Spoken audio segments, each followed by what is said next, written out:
So Jeff, thank you for joining us today. Of course. It'd be impossible to start this any other way. You just recently announced that you're going to be hanging up the flannel next year. This is big news. Is there anything you want to share with this group on why you made this decision now? Well, thanks for having me today, Dharmesh. Look, I don't have another job. I'm so proud of what our company has built over the last 25 years. I've been fortunate to have been a part of it for 21 of those years. I've made so many friends and worked on so many amazing things. You know, when COVID started, I was worried about how we would sort of work through it. And the company has really shown, I think, over the last few months, and it's in great shape.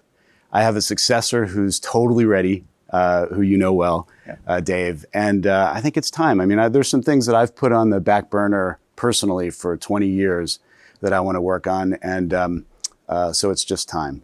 I couldn't be more proud of or feel more fortunate for the opportunity that I've had over the last 21 years to help build this company. Jeff, you know, while we're of course going to miss you, I think it makes a lot of sense what you're doing, and it sounds really exciting. You know, it's really impressive to think about all that you've seen over the last 21 years.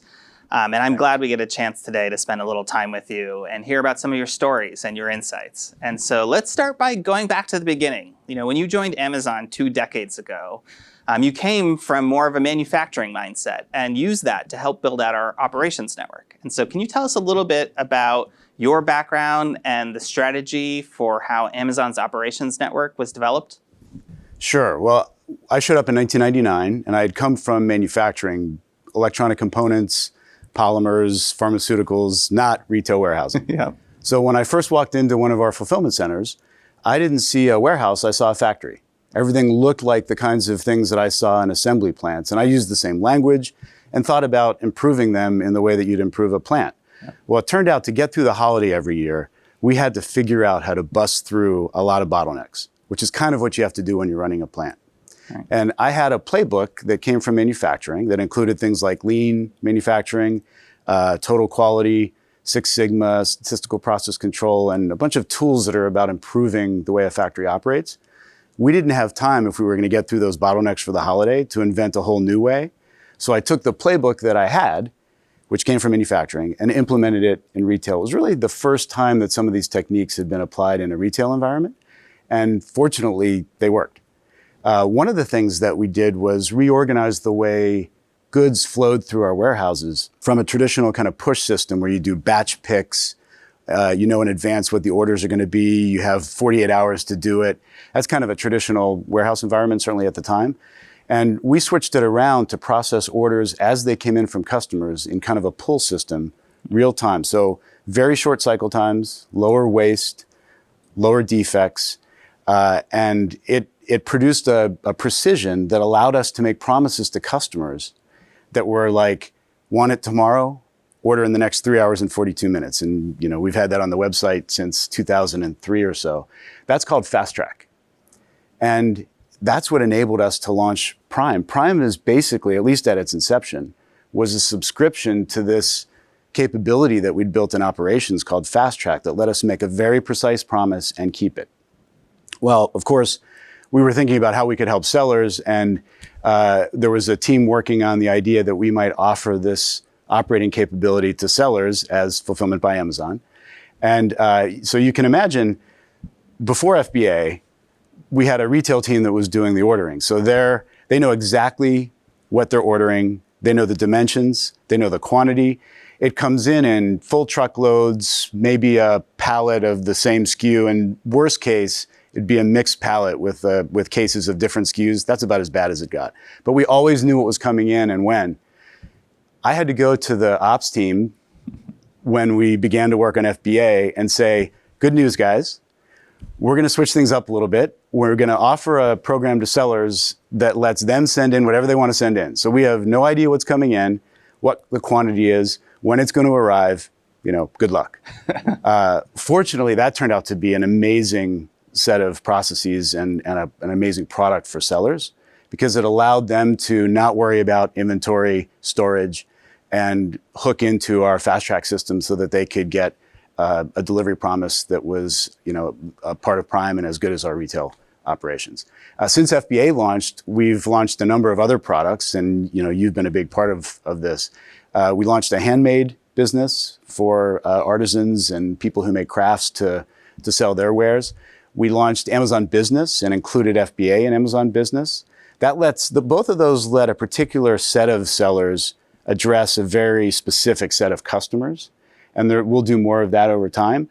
And then we've launched ways for brands to reach customers better on Amazon, including brand registry and some other brand building resources, and we'll have a lot more to do there over time. Awesome.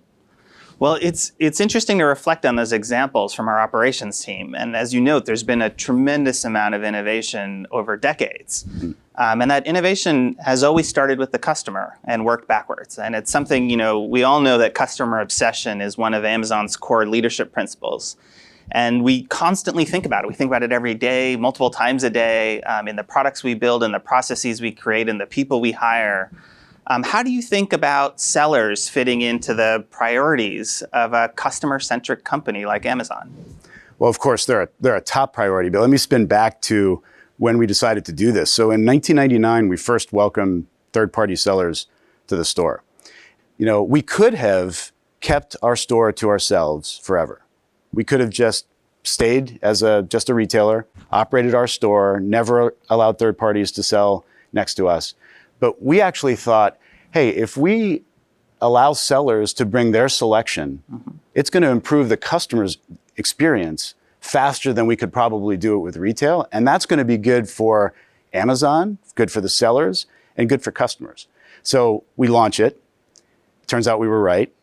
Within the first year, 5% of sales were a third party, and it just was a rocket ship. So now, as you know, 60% or so of the sales on Amazon are third parties. FBA houses an enormous amount of third-party inventory. More than half of the inventory in our warehouses is third-party. There are 1.7 million small and medium businesses. For the rest of our talk, I'll probably use SMB, just so we can shorten it. But there are 1.7 million SMBs now in Amazon's store. And more than 200,000 sellers have surpassed $100,000 in sales in 2019, and the average is $160,000 a year. So sellers are succeeding, and it's great for all of us. Jeff, so it is amazing to look at all of the success that small businesses have had over the years. And as you've noted, going from what was at 1.0 to now almost 60% of sales. But does it worry you that in many senses, this is also a statement that small business selling partners are kicking the butt of Amazon retail? No, it does not worry us at all. In fact, we love it. We're proud to support small businesses. And one of the reasons is that they create so many jobs. Amazon created 1 million jobs in the last 25 years. Well, this is another way that sellers have done better. They've created in the US alone 1.1 million jobs. So this is great for everybody. It's great for customers, sellers, and it's great for Amazon too. Prioritizing sellers' success is just a total no-brainer for us. Our goal is to help sellers thrive. And if they thrive, they bring more selection, they lower prices, our customers benefit. So there's a bunch of things that we're doing to improve the seller experience so that it's even easier to list and sell and build a business. We're investing in the 2 years, 2019 and 2020, we're investing $30 billion in logistics and tools and programs and products and process changes to improve the selling experience. And there'll be more investments to come. We're committed to educating 500,000 US SMBs next year, well, actually over the course of this year and next year, in how to make better use of the digital channel. And we're going to help 100,000 new US SMBs bring their business online to Amazon. I totally agree, Jeff. The growth of small businesses, it's been awesome. But if we're real about it, this year has brought a lot of challenges as well. With COVID-19 and the pandemic, it's transformed how we live our personal lives. It's transformed how we work. We've had to make a lot of changes internally. Consumers have changed how they shop. Businesses have faced all sorts of challenges. Some businesses have had to take big hits or have had to close as a result. As we have a bunch of SMBs out there today listening, Do you have any advice on what you think will be critical as we all figure out how to thrive in this world as we inch towards recovery from COVID-19? Well, you're right. A lot of things have happened, and first, I just want to recognize all the people that have suffered, over the last 6 months, and also all the great work of the businesses, many of whom are represented, in Accelerate here, who have done so much to help the people who didn't have as many options through these 6 months. So a lot of amazing work has gone on. But I think in terms of navigating this COVID world and the post-COVID world, the important thing is to focus on what doesn't change for customers. So customers are going to want low prices. There's no customer that comes to me and says, hey, could you raise prices on something? They're going to want a big selection, not a smaller selection. And they're going to want a fast and convenient delivery. And I don't think that's going to change. And now, those ideas, I think, are even more important when we're in this constrained environment. For example, if you wanted to find the selection that's available in Amazon's store by driving only to physical stores, you'd have to do a lot of driving. You'd have to hit a lot of stores, and you'd probably have to drive all over town. So that's a lot of time. And often I think people undervalue the time that they have to expend going to the store, and they certainly undervalue the costs of operating their vehicle and the pollution and so on. So you save money, you save time, and you have the opportunity to reach a much more vast selection, shopping with us. And we think that's a consistent theme that helps during COVID and is going to continue afterward. This is why we pour energy into improvements in Prime. It's why we've invested in increasing the grocery delivery capacity by 160% just in the last 6 months. Again, I think it's really important for sellers to focus on these durable ideas. So the idea that you can lower your costs as a seller, which allows you to compete more effectively on price, that's a win for COVID, and it's a win for the long run. Finding selection that customers really want, kind of holes in the offering that we have where you can satisfy the needs of customers, that's going to work forever. And these principles should guide, I think, sellers both during COVID and as we move toward recovery. So let's talk a little bit about how Amazon's had to manage through COVID so far. I think our sellers understand that we've also faced significant challenges. There's been an increase in customer demand. It's super important that we're ensuring the safety of our fulfillment center workers and our transportation workers.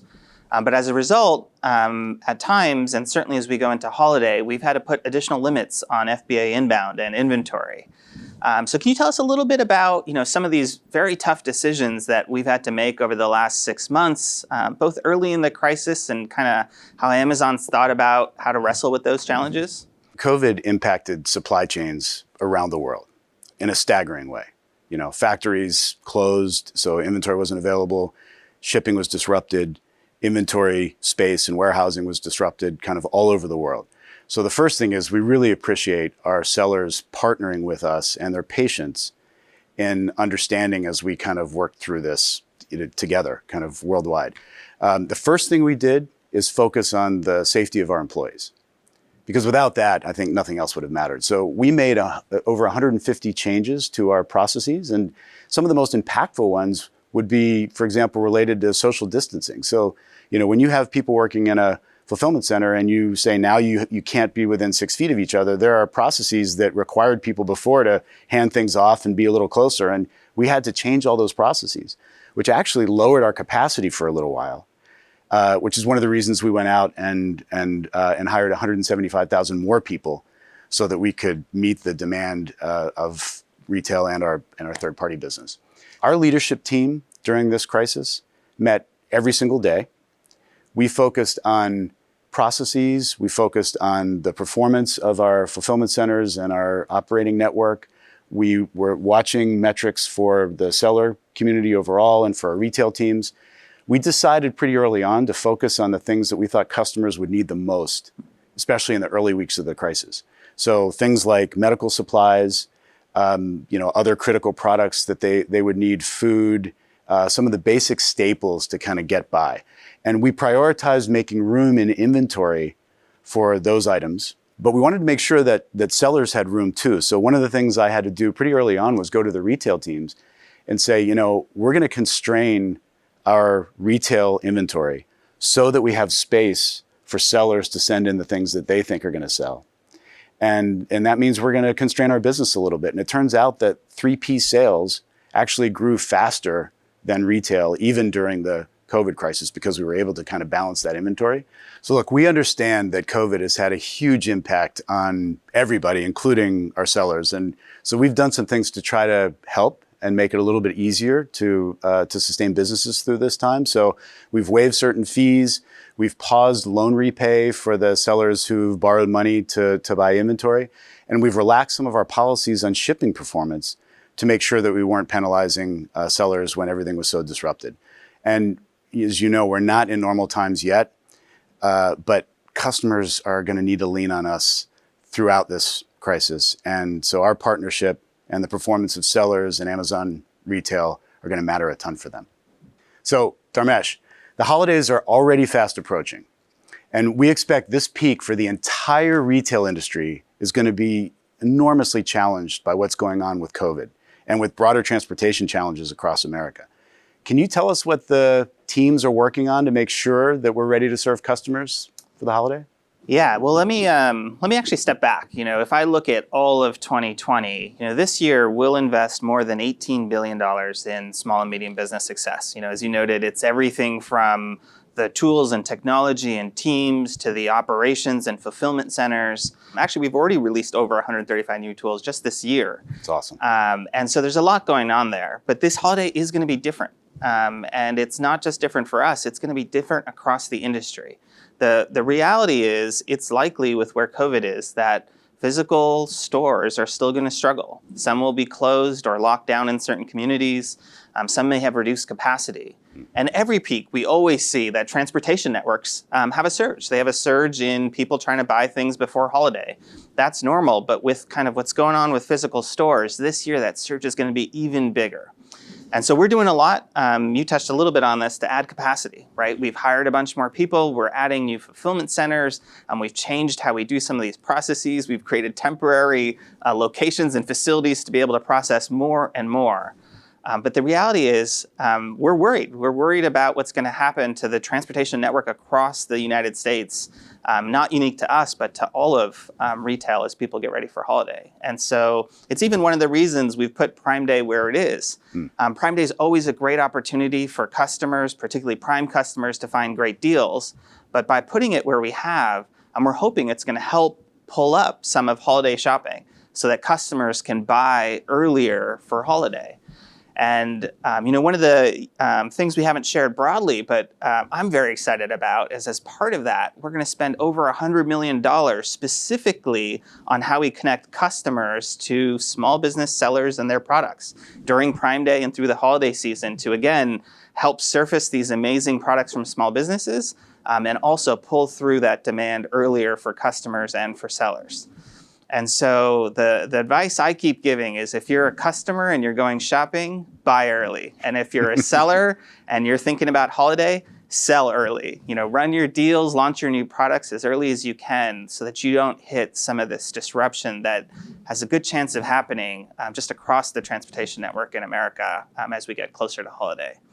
And I'll acknowledge there's no playbook for how you run in a pandemic.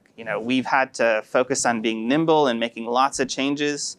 If I look back as this all started, we tried to do a lot to communicate with sellers to try and let them know what was going on and changes they should make. I think we can continue to do better there to provide communications faster and earlier. And we're definitely going to try and do that as we go into holiday, because there will be changes that come up and we've got to pivot fast sometimes. We'll use our support teams, we'll use our forums, our newsletters, we'll use all of those different assets and things like this conference to really try and help sellers be ready for holiday and peak. We appreciate the partnership of our selling partners. As you've touched on earlier, we couldn't do all of this amazing work for customers if we didn't have this great partnership. And so we're going to keep working together to try and delight customers, and we appreciate sellers working with us as we navigate this very unique holiday period. That's such a great message, Dharmesh. Thanks. Thanks to you and the team. There's a lot of work ahead of us. All right, so we've talked through some examples of how we're helping sellers handle this crisis period, but you and your team are now on the front lines. And you've also seen how sellers are supporting their communities during this pandemic too. Are there any examples that stand out for you? Oh, there's so many examples. It's interesting. It's a very challenging time. It's challenging not just in how do you run a small business and keep your workers employed and navigate COVID and social distancing and changes in demand patterns. There's all of that challenge on kind of just how to run a business, all the challenges people have in their personal lives. But it's really been inspiring to see some of these ways that our sellers in giving back in their communities. I'll give you a couple of examples. One very close to home for me, a company called Palouse Brand. They're based here in Eastern Washington. They're a brand that sells non-perishable food products. And you could imagine in a time like this, as folks are worried about their food supply and making sure they've got products stocked up, they saw a surge in demand, a surge in customer demand for their non-perishable food products, which is great. And one of the ways that they're giving back is simply by job creation in their community. They, as a single business, have hired 50 new employees, mostly single mothers and individuals who are newly unemployed because of what's going on with COVID.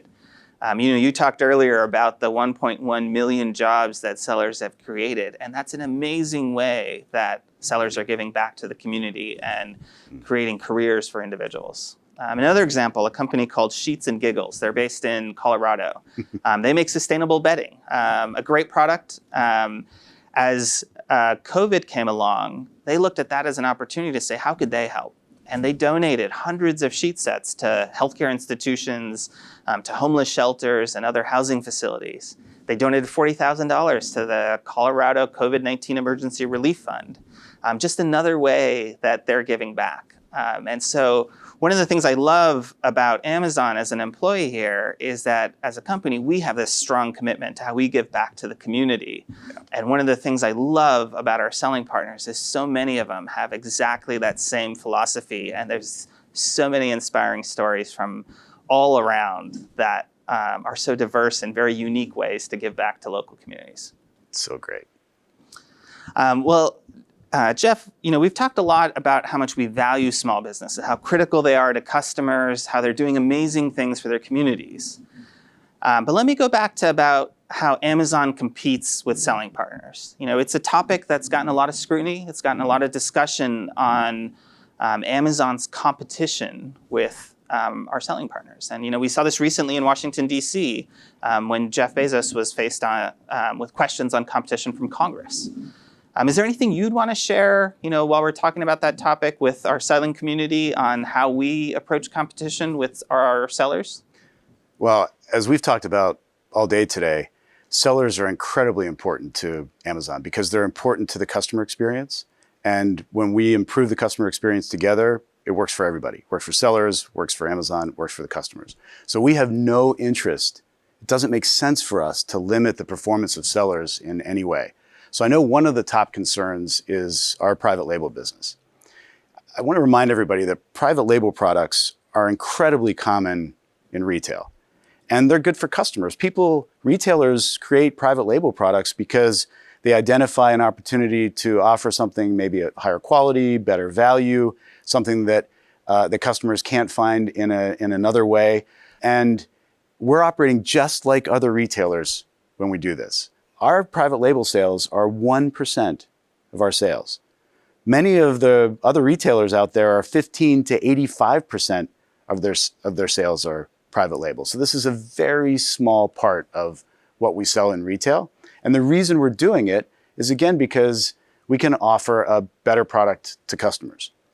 We do not look at individual seller data when we decide what products to launch in private label. We don't know if other retailers have policies like we do, but we strictly prohibit our employees, and some of them work in your area too, from looking at any data that's non-public, seller-specific, in support of the private label businesses. We just don't allow this. Do we just prohibit it, or is there anything more we do? No, this is a great question. So beyond just a policy, we train everybody. We have technology that looks for places where the policy's been violated. We have authorization rules that actually prohibit the people who aren't authorized from looking into the systems and finding this information. And we're continually enhancing these safeguards, and we're spending millions of dollars to improve this technology.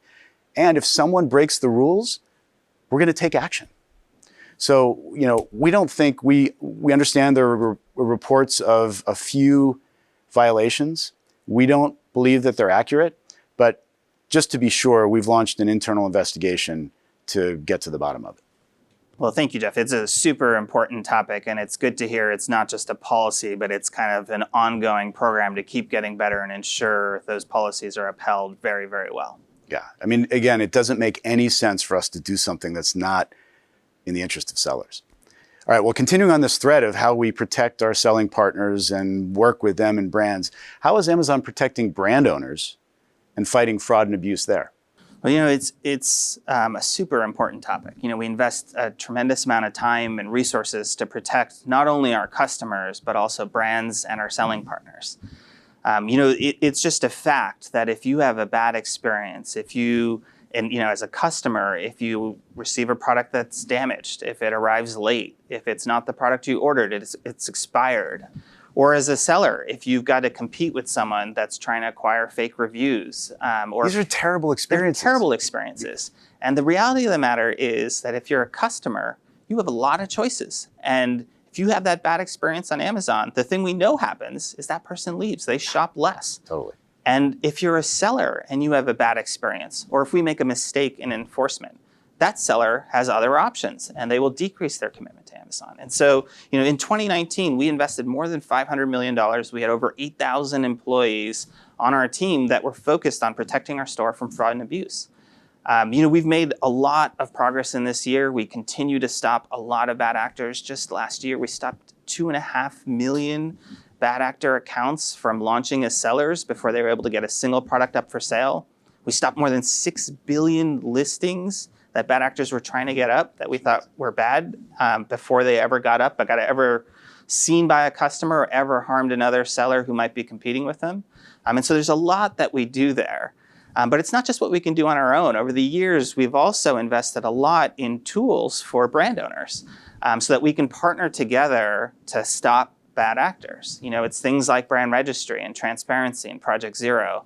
Project Zero is this interesting program we launched just a little over a year ago, and now has over 10,000 brands using it. And it really harnesses the strengths of Amazon and the strengths of brands. Amazon's got amazing technology, machine learning, and science that can operate at massive scale. Brands have deep knowledge of their products and their intellectual property. And it marries those two things together through a set of automated protections, but also these powerful self-service tools so that if a brand ever sees something that's wrong in our store and they find a counterfeit, they can just pull it down. It's like an and-on cord. It's like an and-on cord. Yeah. Just like in a lean manufacturing process. Exactly. It's been awesome. And, so Project Zero's got over 10,000 brands. We've got this program called Transparency that allows a brand to uniquely serialize and identify every item that's manufactured. And it allows us to scan and prevent those a potential counterfeit product from ever being sold in our store. We have more than 7,500 brands now using Transparency, and collectively, we've stopped 300,000 counterfeits before they were ever shipped out to a customer. But it's not just all of this proactive work we do to prevent fraud and abuse before it gets into our store. But if we ever get something wrong and someone gets through, we've got to make sure we hold these people accountable. And so earlier this year, we were excited to launch the Amazon Counterfeit Crimes Unit. We call it CCU because we like acronyms a lot. But that Counterfeit Crimes Unit is going to make sure and do everything we can to ensure these bad actors are held accountable, whether that's through civil litigation and the court system, or it's working with law enforcement all around the world to prosecute these individuals. And we've had some good wins and successes in doing that over the last few months, but there's much more that we need to do there in partnership with law enforcement. And last, we want to make it easy, whether you're a brand or a selling partner, to let us know if we got it wrong. With Brand Registry, we created this powerful report a violation tool so that if a brand thought there was an issue with a product in our store, they could tell us, they could find it really easily and report it to us, and we could quickly take action. We've made it easy for sellers through our account health dashboard to do the same and report violations, and we investigate and take action. And Look, the reality is we're lucky, and sellers are lucky that we together have created this amazing store that does delightful things for customers and brings a large selection and a lot of products to them. Unfortunately, that means that bad actors are going to try and game this. And so we're going to continue to invest whatever is necessary to stay ahead of those bad actors and ensure we can create a trustworthy store for customers, for brands, and for our selling partners. I love that we're so focused on this. Totally. It's critical. Well, Jeff, I know as we're about to wrap up, we have quite a few people watching who are actually new to selling or may not have actually ever sold at all, and they're kind of thinking about it. As you look back on the last 21 years, and I know it's hard, 21 years, you've got a lot of stories, so many sellers you've met, so many small businesses. But I'd love if you could share, a favorite story about a small business that's growing with Amazon, and if you have any tips for other small businesses as they're thinking about how to be successful. So you're right. There are lots of stories, and there's some amazing things to be really proud of. There's one that maybe I'll call out today. There's a Native American store out of Minot, North Dakota called Poem Studios. And so Poem is People of Earth Matter. And they make these amazing and intricate wood and metal wall hangings, customized. So for each customer, it's super creative. They look beautiful. It's Native American owned, and they've had the opportunity to grow their business by selling these customized products on Amazon since 2018. Beautiful work, and I love the story of the impact they can have in the community. Look, there are lots of business models that you could choose to succeed as a seller. I mean, the one I just described, Poem Studios, they're succeeding by making very high quality customized items and selling them at a fair cost. You could decide to raise prices on whatever you're selling and maximize your profit margin. You could chase the latest trends and get in big and sell when the thing becomes hot for Christmas and try to get out before everybody else jumps in, and that's one strategy. We think the best strategy for sellers is to focus on the things that we've been talking about today that customers love that aren't going to change. They're going to love low prices, they're going to love great selection, and they're going to love a convenient experience. So I would ask sellers to focus on your costs, do what you can to allow your business to be able to afford lower prices so that you can compete more effectively and you can improve the customer experience by offering low prices. Look for selection that isn't quite met by the other sellers and by Amazon Retail, and make offers there. Improve your listings. So improve the information, the images, the text, the information about your product so that customers understand it and are more likely to want to buy that particular selection. And ensure timely delivery, including by joining FBA, if you haven't already. I guess my last piece of advice for people, this has worked for me too, is do what you love. I mean, turns out I'm kind of a operations geek, and I've had the chance to be around that, including with sellers for 21 years. Yeah. And so I've done what I've loved. If you're onto something and it's working, it's resonating with customers in a big way, man, double down, keep doing it. And if you do, you, Amazon, and especially our customers will win.